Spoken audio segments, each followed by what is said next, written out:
Thanks, Alejandra. You might not know it, but Texas Tech has a competitive rodeo team. Members of the team travel around the country representing the university. But twice a month, they also invite the local community to come out and put their skills to the test right here in Lubbock.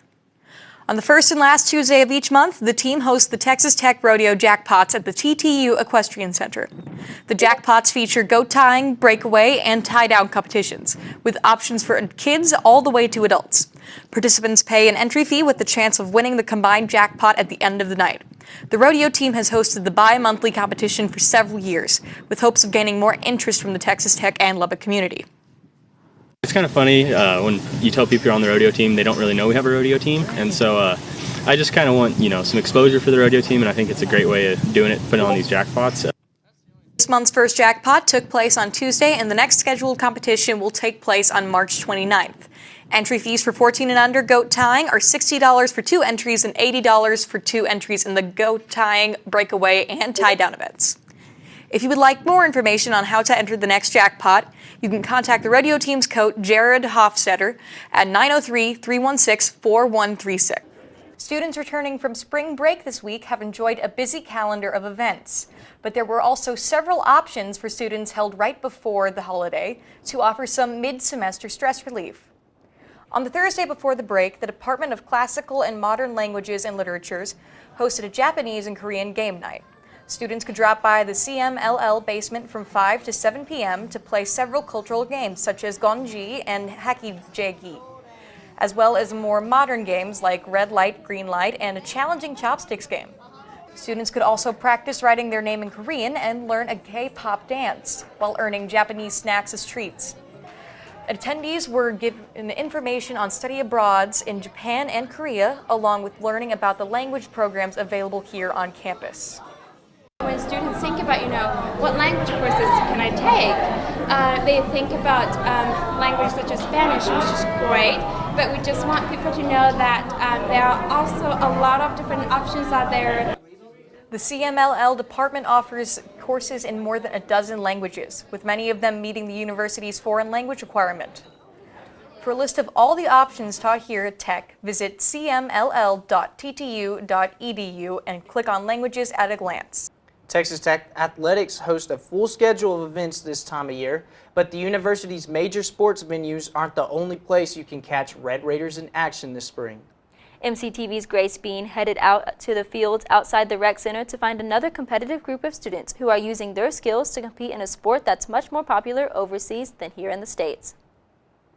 Texas Tech students looking to get involved with extracurricular activities have many options to choose from, some of which are offered by the rec center. One option that many students may not be as familiar with is the men's rugby team. Paul Silva, the recruitment officer for the rugby team, says it's about more than just playing the game. I say we're a family. We really are. We love the sport. We welcome anybody with open arms. Like, people don't want to join because, hey, it's very physical or I've never played before. But it's fun to try new things, and like I said, we're a family. Anybody who wants to come out, we're here. The team practices Tuesday through Thursday each week to prepare for weekend competitions, both at home and on the road. We do travel, and we play a lot of big teams, like we play A&M, LSU, UT, Baylor, OU. My freshman year, we went up to Colorado Springs and played Air Force Academy. So we play some really big teams. We'll usually have 1 or 2 home games.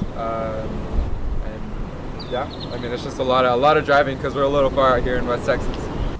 The Texas Tech men's rugby team is always looking for new players, and any student on campus is allowed to join. We want to bring people in. We want to, show people that we're here. Not many people know we have a team, so it's more than just playing. President Ruben Forey has been part of the team since his freshman year. Forey originally was from South Africa, making him more familiar with rugby than many Tech students. But he wasn't sure he wanted to be part of the team. I never played competitive rugby until I got to Texas Tech. And at my orientation, my roommate was like, hey, come play rugby, it's a great sport and everything. And I was like, nah. Ended up being going for 2 weeks, and I was like, I'll try it out. Went to one practice and just absolutely fell in love with it. So. Forey encourages students looking to get involved on campus to consider giving rugby a chance. If you're looking for something to do and you want to be a part of something bigger and help more people on campus, this is it. For more information on the men's rugby team, you can check out their Instagram, Twitter, and Facebook accounts or visit recsports.ttu.edu. For MCTV, I'm Grace Bean. Welcome to the Thursday edition of the MCTV Weekday Update. I'm Erin Pillay. And I'm Melissa Fantz. For decades, the R07 parking lot between the administration building and the sub has been a popular spot for faculty, staff, students, and visitors looking for an easy place to access the heart of campus. But a few years ago, a plan was put into place to dramatically change the look and feel and function of the lot to make it more than just a place to park. And as MCTV's Grace Bean shows us, that design is now officially a reality.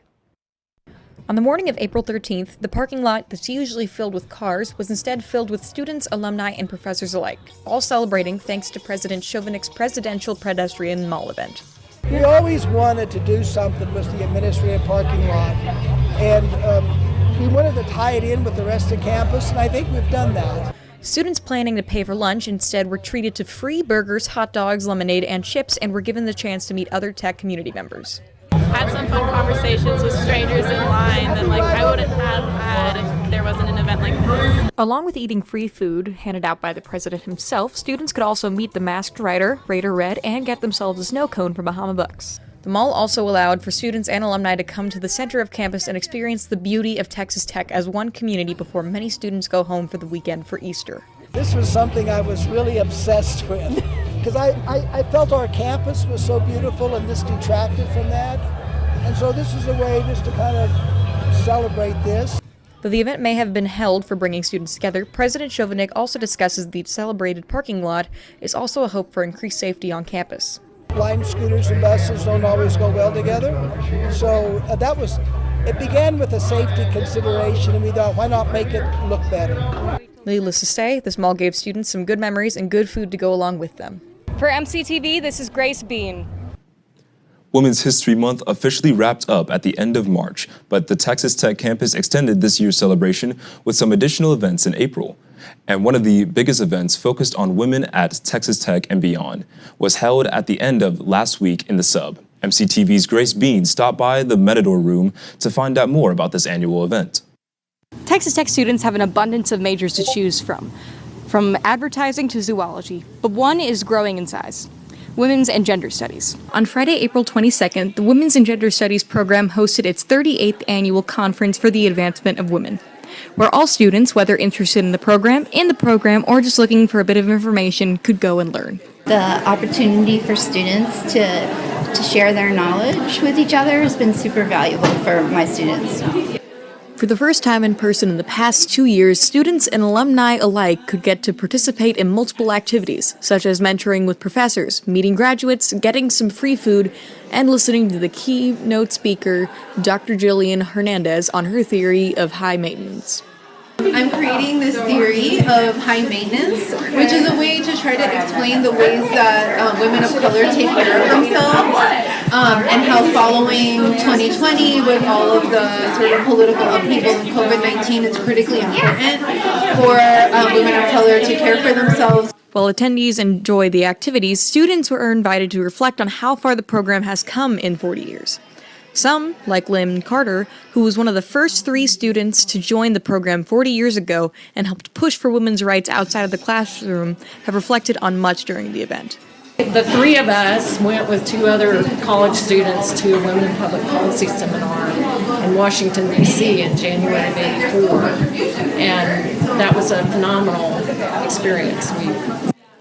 Today's students show what they have done for their community through their research boards, proudly displayed at the event as some students received scholarships for their outstanding achievements, inviting others to join them in this rapidly growing field. Take a class, right, and jump right in. So, the more the merrier, so we would love to have everybody interested take a class. For more information on Women's and Gender Studies, visit www.depts.ttu.edu/W Studies. For MCTV, I'm Grace Bean. Back to you.